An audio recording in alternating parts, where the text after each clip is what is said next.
Good morning students. आज बात करने जा रहे हैं ब्रिज कोर्स केमिस्ट्री डे 1 और लेक्चर 1 रहेगा। डे 1 आपका देखिए, डे 1 क्लास केमिस्ट्री की पहली क्लास होगी ब्रिज कोर्स की। कल हुई थी मैथ की क्लास, तो मैथ की क्लास आप लोग देखें।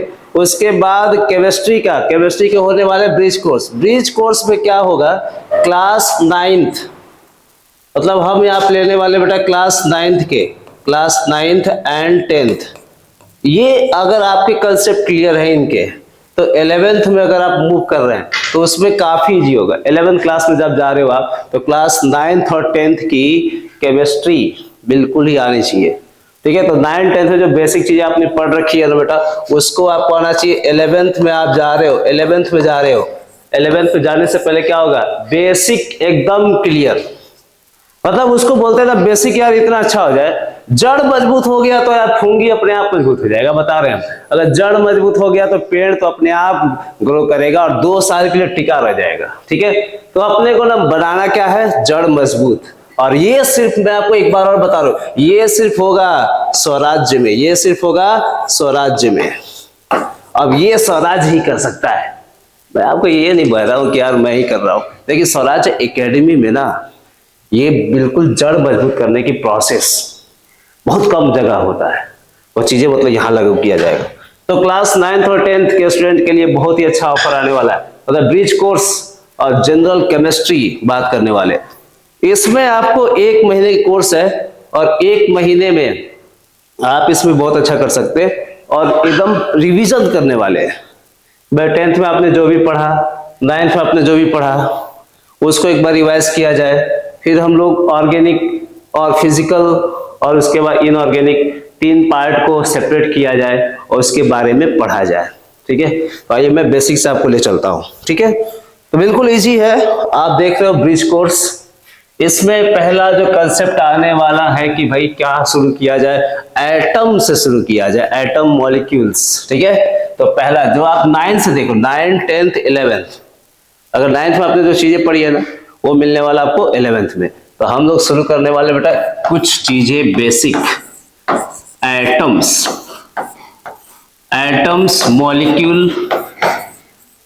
Molecule and compounds. ये थोड़ी बेसिक बात करने वाले हैं इसके ऊपर। अगर जो 9th में आपने पढ़ा है, एटम्स मॉलिक्यूल पढ़ा, कंपाउंड पढ़ा, उसके बारे में बेसिक, क्योंकि एटम से रिलेटेड क्लास 11th में एटॉमिक स्ट्रक्चर आने वाला है। एटॉमिक स्ट्रक्चर ये मिलने वाला आपको क्लास 11th में। तो मैं आपको रिलेट करते हुए दिखा रहा हूं कि कैसे रिलेट बना हुआ है। तो एटॉमिक स्ट्रक्चर क्लास 11th में जब आप पढ़ोगे, तो उसके लिए जरूरी क्या होगा कि एटम्स पता होना चाहिए, एटम्स मॉलिक्यूल और कंपाउंड मालूम होना चाहिए। तो इसके बारे में हम लोग थोड़ा सा सीखते हैं कि क्लास 9th में जो भी चीजें पढ़ा हमने वो क्लियर आ रहा है कि नहीं आ रहा है। ठीक है, तो चैप्टर को इजी हो जाए। तो चलिए, जो एटम्स था, एटम्स पहले किसने बताई थी, ऋषि कनड ने बताई थी। तो जो ऋषि कनड थे, कनड ऋषि थे, अगर मैं इंट्रोडक्शन कर रहा हूं एटम की, तो सबसे पहले बात करते हैं ऋषि कनड की। उन्होंने क्या बताई थी, atom is made up of 5 fundamental particle. 5 fundamental particle कौन कौन से थे, जो इन्होंने बात करी थी कि 5 फंडामेंटल, कौन सी बेटा, 5 फंडामेंटल पार्टिकल्स की बात। जैसे 5 फंडामेंटल बोलते हो ना आप, कि शक्तिमान किससे बना था, शक्तिमान भी 5 फंडामेंटल पार्टिकल से बना था। आप उसमें देख लो, अग्नि से, हवा से, पानी से, वायु से, पृथ्वी से, ये 5 फंडामेंटल पार्टिकल हैं जिसे शक्तिमान बना था। तो उसी को हम बोलते हैं, कनड ऋषि ने बताया था एटम के बारे में कि भैया एटम क्या है। तो atom is made up of 5 fundamental particle, like the Shaktimaan is made up of 5 fundamental particles. एक बात क्लियर होगी, 5 फंडामेंटल, ये तो फिलोसफर थे और ऋषि कनड एक फिलोसफी इन्होंने अपनी बता दी, लेकिन ये सही नहीं था। इसके बाद चलिए और आते हैं, ये कुछ अप्रोक्सीमेट बात थी 500 BC का। जब हम और आगे गए केमिस्ट्री के अंदर, और आगे गए, तो उसमें आए 1500 BC और 1500 BC में कात्यायन ऋषि आए। अब कात्यायन ऋषि ने क्या कहा कि इन्होंने कहा कि नहीं भाई, 7 फंडामेंटल पार्ट, कितने फंडामेंटल पार्ट होगा, 7 होना चाहिए। और 7 में कौन कौन सी मालूम है, कौन कौन सी 7 फंडामेंटल पार्ट्स होगा?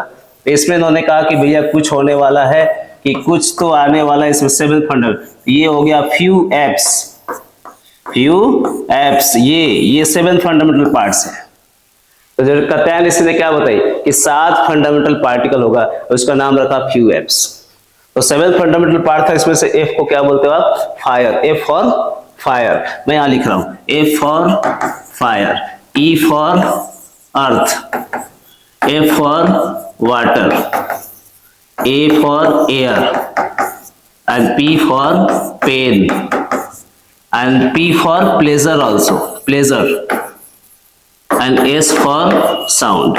देख लो आप, तो 7 fundamental parts according to Katyayan Rishi. तो 7 फंडामेंटल पार्ट्स में से आप देख रहे हो इसमें क्या क्या आ रहा है, पेन और प्लेजर भी आ रहा है। Pain and pleasure is not matter because anything which occupies a space that is called matter. तो anything which occupies a space and has mass, तो ये मैटर तो हो ही नहीं सकता पेन और प्लेजर। एटम कभी रोएगा थोड़ी ना रोएगा ना हंसेगा। तो ये कोई फिलॉसफी था, ये पेन और प्लेजर कोई एटम नहीं है। तो इनके तो 7 ऐसे फंडामेंटल चीजों में बता दिया। बस एक साउथ, तो आप बोलते हो साउथ इंडियन साइंटिस्ट है ये, इन्होंने ये दोनों बातें कही थी। ये लोग फिलॉसफी थे। ऐसे ऐसे फिलॉसफी बहुत आए, मतलब ग्रीक की बात करें ना, ग्रीक में बहुत फिलॉसफी आए। ऐसे डेमोक्रेटस ने कुछ और ही कहा, एरिस्टोटल ने कुछ और कहा। तो ग्रीक में जब चल रहा था केमिस्ट्री, तो उस समय केमिस्ट्री का नाम कुछ और था बेटा। उस समय जो केमिस्ट्री था वो मैजिकल आर्ट था। केमिस्ट्री का नाम था मैजिकल आर्ट। मतलब आग जलाते थे भाई, पत्थर को रगड़ दिया आग जल गया, क्या साइंस है, मतलब मैजिकल आर्ट है वो, गायब कर दिए किसी को। तो ये सब चीजें केमिस्ट्री में चल रहे थे। एलिमेंट खोज नहीं हुआ था ज्यादा, लेकिन एक बस उसका नाम रखा गया था कि this is a magical art. आज भी बादल, क्लाउड की फॉर्मेशन किया जाता है। अब दुबई में देखो, क्लाउड की फॉर्मेशन किया और बारिश करा दिए सब, वहां बारिश ही नहीं होता। तो मतलब ये सारी चीजें क्या आ रही है, केमिस्ट्री आ रही है, मतलब मैजिकल आ रही है। अब कुछ समय बीता तो कनड़ ऋषि, कात्यायन ऋषि के बाद जब गए तो आगे 1808 में आपने सब पढ़ा होगा कि एटम के अंदर पढ़ा होगा कि भैया 1808 में जॉन डाल्टन ने क्या बात कही थी। डाल्टन साहब ने एक बात कही थी, ध्यान दीजिएगा। डाल्टन ने क्या कही?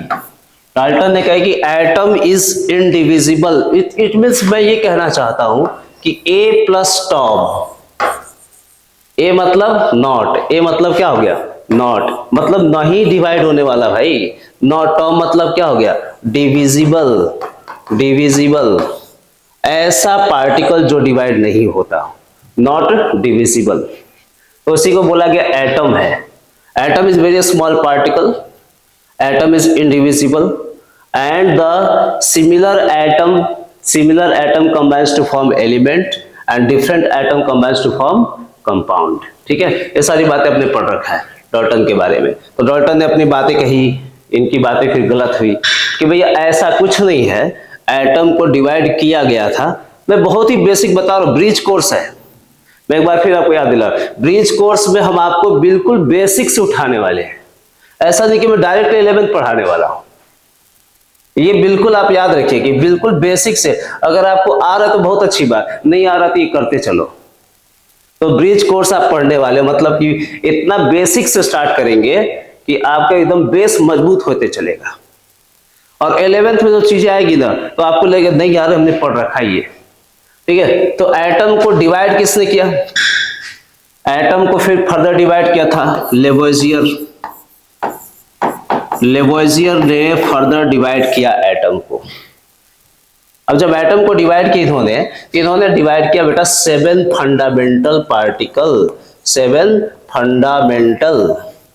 तो ऐसे 7 फंडामेंटल पार्टिकल में डिवाइड किया। कौन कौन से थे, तो आप इसको देख सकते हैं कौन कौन से थे। पहला हो गया इलेक्ट्रॉन,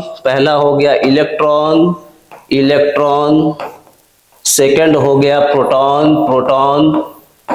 प्रोटॉन सेकंड, और थर्ड हो गया न्यूट्रॉन। तो आपने 9th और 10th में 3 पढ़ा होगा। अब 11th में और पढ़ने वाले, ये कितने हो गए बेटा, 3 हो गए, 1 2 और 3 हो गए।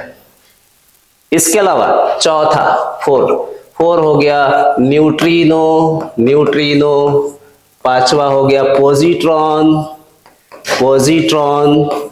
6 हो गया पॉजिटिव मेसन, पॉजिटिव मेसन नाम रखा गया बेटा, इसके नाम रखे गए सभी, तो इसके नाम हो गए positive mason. And the 7 is the negative mason. मतलब एटम को ना 7 फंडामेंटल पार्ट में डिवाइड किया गया।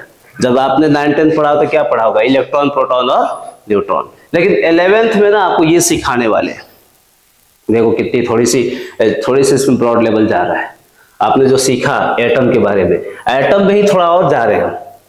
तो एटम में जाए तो क्या दिख रहा है भैया, 3 से क्या हो गए, 3 से और बढ़ गए। तो 3 तो पढ़ना ही था और 3 से और ज्यादा पढ़ने को मिल रहा है। तो हमने क्या बोला था, ब्रिज कोर्स में कनेक्टिंग कोर्स है। ऐसा नहीं कि मैं आपको 9th का ही पढ़ाने वाला हूं। तुम 9th का पढ़ चुके हो भाई, तुम 10th का पढ़ चुके हो। अब आप थोड़ी ना मैं 9th रिपीट करूंगा, लेकिन मैं क्या कर रहा हूं, कनेक्टिंग करा रहा हूं। 9th की चीजों को लेते हुए 11th में चलिए, तो उससे क्या होगा, केमिस्ट्री बिल्कुल आसान हो जाएगा। तो एटम में देखो इलेक्ट्रॉन, प्रोटॉन, न्यूट्रॉन, और फिर क्या आ जाएगा, neutrino, positron, positive mason, negative mason. तो पूरे कितने फंडामेंटल पार्ट हो गए, 7। याद आ गया। इलेक्ट्रॉन किसने डिस्कवर किया, जे थॉमसन। आप सभी को मालूम होगा जे थॉमसन। प्रोटॉन किसने डिस्कवर किया, तो गोल्डस्टीन। और न्यूट्रॉन किसने डिस्कवर किया, तो दिस इज चैडविक। क्या नाम है, चैडविक। आपने 3 तो पढ़ाई होगा ये सब। तो ये तीनों के अलग अलग साइंटिस्ट हैं, जे थॉमसन, गोल्डस्टीन, चैडविक। फिर न्यूट्रिनो किसने खोज किया, neutrino Poisson, given by Sommerfeld,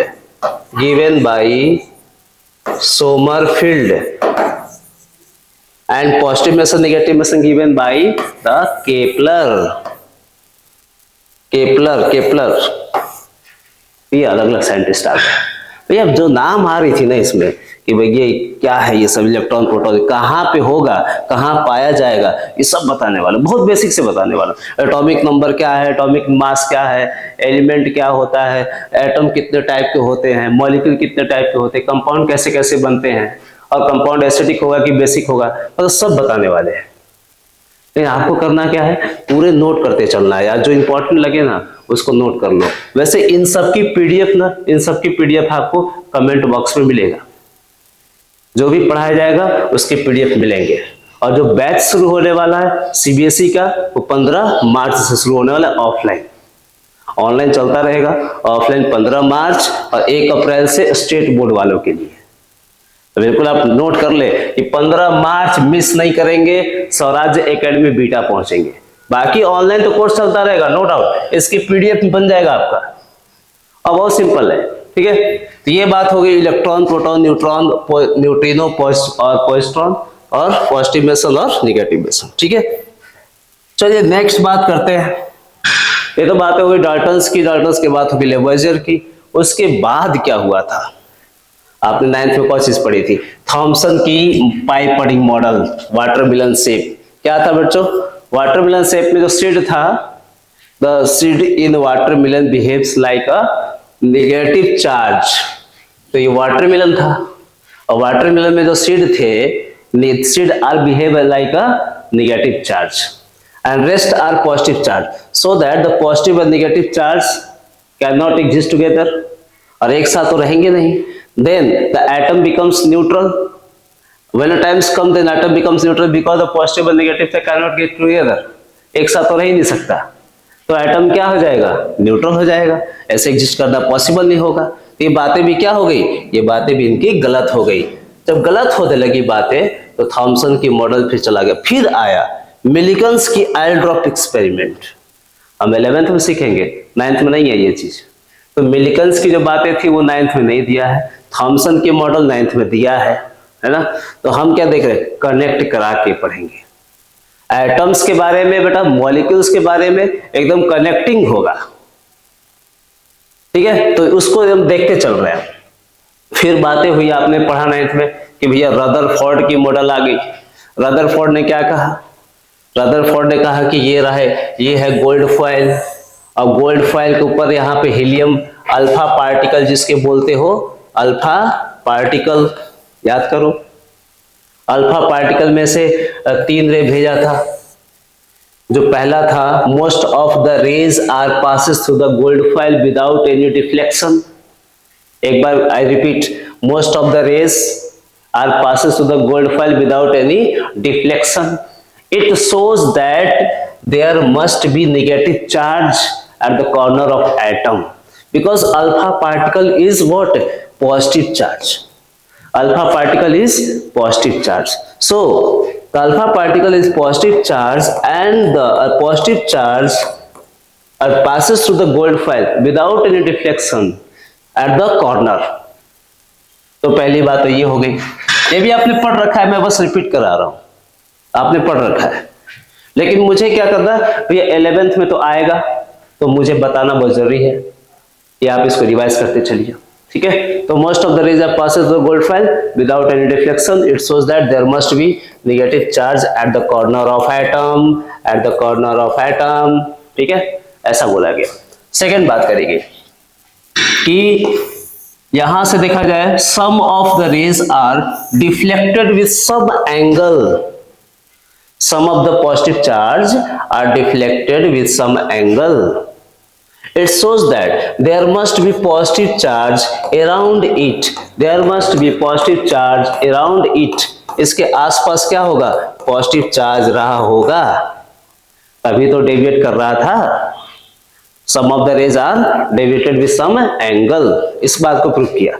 तीसरी बार जब रे भेजा तो they are bounce back on its position। और ये मैं आपको बता दूं कि ये था very few ray 1/20,000, मतलब बहुत कम रे होगा। Very few ray are bounce back on its position. इसको बोल दिया क्या कि ये अल्फा पार्टिकल है, अब बहुत कम रे यहां से क्या हुए, बाउंस बैक हो गए। प्रूव हो गया कि जब पॉजिटिव चार्ज बाउंस बैक हो रहा है, it means that there must be positive charge at the centre of atom, there must be positive charge at the centre of atom and it is called as nucleus. The dense space which contain positive charge at the centre of atom is called nucleus. 9th में ये भी आपने पढ़ रखा है। इसके बाद CBSE में है, बिल्कुल सीबीएसई में आपको पढ़ना है, दिया रखा है ये सब, है ना। तो अब इसी को कहा कि एटम की साइज कितनी होगी, तो एटम की साइज होगी 10⁻⁻15 centimetre smaller than the atom. तो ये तो अप्रोक्सीमेट वैल्यू है, तो अप्रोक्सीमेटली बता दिया रदरफोर्ड ने। तो ये किसकी बातें हो गई बेटा, ये बातें हो गई रदरफोर्ड की बात हो गई, रदरफोर्ड एक्सपेरिमेंट की बात हो गई। अब आपने एक और बात करी, या बोर साहब ने क्या कहा। चलिए ये तो हो गई बात रदरफोर्ड की एक्सपेरिमेंट। रदरफोर्ड ने जो कहा कि पॉजिटिव चार्ज कहां होगा बेटा, न्यूक्लियस। कब खोज किया रदरफोर्ड ने, कब खोज किया, 1911 रदरफोर्ड आए थे। 1911 इन्होंने क्या बता दिया कि positive charge at the centre of atom, और यही वो क्या है, सेंटर में रहेगा, ये पॉजिटिव चार्ज है, न्यूक्लियस है। क्लियर हो जाएगी बात आपकी, तो पॉजिटिव चार्ज क्लियर हो गई। चलिए अब बात करते हैं कि रदरफोर्ड ने और क्या बातें करी। रदरफोर्ड ने कहा कि अगर पॉजिटिव चार्ज हमारा सेंटर पे है तो, और एक और बात कही, electron revolve around the positive charge, ये बातें इन्होंने कही। लेकिन एक और बात इन्होंने कहते कहते एक और गलत कर दी है कि electron revolve around the nucleus like a planet revolve around the sun, ये बात इन्होंने कही थी। लेकिन ये भूल गए कहना कि इलेक्ट्रॉन हमेशा घूमता रहेगा, वो कभी भी रुकेगा नहीं। इन्होंने क्या कहा, electron revolve around the positive charge, electron revolve around the positive charge nucleus. A times comes electron will continuously accelerating energy. Electron will continuously accelerating energy and it fell down inside the nucleus. ये बातें भी कही थी जो गलत था, ऐसा कभी हुआ ही नहीं कि एटम डिस्ट्रॉय हो जाता। तो हम इस चीज को नेगलेक्ट कर रहे थे और इस चीज को हम देख रहे थे कि नहीं, बात तो गलत है, एटम डिस्ट्रॉय नहीं हुआ था, लेकिन इलेक्ट्रॉन केवल न्यूक्लियस के चारों तरफ क्या हो रहे थे, घूमते जा रहे थे। तो इस बात को प्रूव करने के लिए आए बोर्स। बोर्स के अकॉर्डिंग आपने सीखा, बोर्स के अकॉर्डिंग आपने सीख रखा है जो बोर्स मॉडल ऑफ एटम है, बोर्स मॉडल ऑफ एटम है, इसमें आपने एक बात सीखा हुआ है कि 2n², the rule is 2n², और 2n² के अकॉर्डिंग अगर आप बोलो कि n = 1 हो जाए तो हम क्या बोलेंगे बेटा? के सेल। क्या बोलेंगे बच्चों? के सेल। पढ़ रखा है। अगर n = मेरे पास 2 हो जाए तो हम क्या बोलेंगे बेटा? इसको एल सेल। सेल है, दिस इज सेल। एक बात और, 9th में आपको सेल में पढ़ा गया, ये हो गया पहला सेल, ये हो गया दूसरा सेल, ये हो गया तीसरा सेल, लेकिन इलेक्ट्रॉन था थोड़ी ना। इलेक्ट्रॉन तो सेल के अंदर कभी मिला ही नहीं। इलेक्ट्रॉन तो सेल के अंदर गए तो सब सेल पाए, सब सेल मिला, और सब सेल के अंदर गए तो ऑर्बिटल मिला। क्या मिला? ऑर्बिटल मिला, और ऑर्बिटल के अंदर इलेक्ट्रॉन मिला। मैं आपको बताते चलता हूं, ये 11th में है। सेल तक की जानकारी सिर्फ 9th में थी, तो मैं कनेक्ट करा रहा हूं आपको। आप इस चीज को बिल्कुल ध्यान से देखें। सेल, तो सेल जो था ना, उसमें के cell n = 1, n = 2, n = 3, n = 3 क्या हो गया? m सेल हो गया, और n = 4, n = 4 क्या हुआ? n सेल हो गया। आपने याद किया हुआ है कि n = 1 में कितना इलेक्ट्रॉन? कितने इलेक्ट्रॉन? 2 इलेक्ट्रॉन। 8 2 8 18 32 रखा हुआ है। मैं आपको बताने वाला हूं एसपीडीएफ भी अकॉर्डिंग टू सेल है ना, के 11। सब सेल के अकॉर्डिंग थोड़ी ना है। सब सेल के अकॉर्डिंग तो हम और सीखने वाले हैं। अगर किसी बच्चे को मालूम होगा कि सब सेल के अकॉर्डिंग, तो सब सेल के अकॉर्डिंग भी बात कर ले, एसपीडीएफ। और ये देख लिए क्या होगा? 2 6 10 14 ये भी पढ़ाएंगे, इसके बारे में भी बताएंगे कि 11th में चला जाएगा। जो सेल था ना बेटा, सेल वो किस में रहेगा? सेल वाला 9th क्लास, और जो सब सेल वाला कहां चला गया? 11th class. है तो वही, लेकिन हम इसको क्या कर रहे हैं? कनेक्ट करा रहे हैं ताकि 11th आसान हो जाए। जब तक हम कनेक्टिंग नहीं करेंगे भाई, तब तक कैसे पता चलेगा कि हमने पढ़ रखा है वो सही पढ़ा है और चीजें आ रहा है, यूज हो रहा है। तो 9th की चीजें 11th में है, तो बिल्कुल मिलने वाली है। ठीक है, तो ये चीजें ना आपको बोर्ड्स मॉडल के अंदर, और ये मिलने वाला, बिल्कुल आप ध्यान दें, इजी रहेगा, आसान रहेगा। चलिए एक छोटा सा एक शायरी सुनाता हूँ, फिर उसके बाद कंटिन्यू करता हूँ। अब देखिए, केमिस्ट्री ऐसा है, बोर नहीं होना है। केमिस्ट्री मतलब बोर नहीं, ऐसा नहीं होता है कि एटम्स मॉलिक्यूल क्या है इसके बारे में हम देख रहे हैं, बिल्कुल आसान है। ठीक है, तो एक छोटा सा, तो केमिस्ट्री में हम लोग बोलते हैं ना, केमिस्ट्री बहुत इजी है, आसान है, लेकिन अगर हमने बेसिक स्ट्रांग है ना तो आगे बिल्कुल इजी आएगा। मैं क्लास 7 में, मुझे क्लास पूरे भरोसा है कि क्लास 7 में केमिस्ट्री अच्छा लगता था, और 7 से अच्छा लगता था, 7 8 9 10 11 12 पढ़ा, और ये शुरू से अच्छा लगता था। ठीक है, तो जिसको जिसको अच्छा लगता है वो कमेंट में लिख देगा #OP सर, #OP सर लिखेगा, मैं समझ जाऊंगा कि आपको केमिस्ट्री अच्छा लगता है। ठीक है, तो आइए आपको कुछ सुनते हैं, देखते हैं। एक बहुत ही शानदार सुना जाए तो हमें क्या एम होगा 11th में? IIT NEET. तो सुनना, तो IIT और नीट का ख्वाब लेकर आए, IIT और नीट का ख्वाब लेकर आए तेरे शहर में, IIT और नीट का ख्वाब लेकर आए तेरे शहर में, लुभाने की तेरी हर अदा। IIT और नीट का ख्वाब लेकर आए तेरे शहर में, लुभाने की तेरी हर अदा बेकार है मेरी नजर में। तो बेटा 11th क्लास में जाओगे ना, तो इतने सारे तुम्हें क्लास में डिस्ट्रैक्शन मिलेंगे, तो आप तो बिल्कुल याद रखना, IIT नीट करने आए हो, ये बिल्कुल याद रखो हमारे, है ना। अगर बाज की तरह उड़ना है तो तितलियों का साथ छोड़ दो। तो बिल्कुल क्लास 11th में आ रहे हो, आप एंट्री कर रहे हो, तो आपको बिल्कुल ध्यान रहे कि यार फोकस कहाँ होना चाहिए, तो सिर्फ IIT, सिर्फ नीट होना चाहिए। ठीक है, तो ये इसको मैं कंटिन्यू करूंगा आफ्टर ब्रेक। ठीक है, उसके बाद हम लोग शुरू करेंगे, देखते हैं। ओके, नोट डाउन कर लीजिए।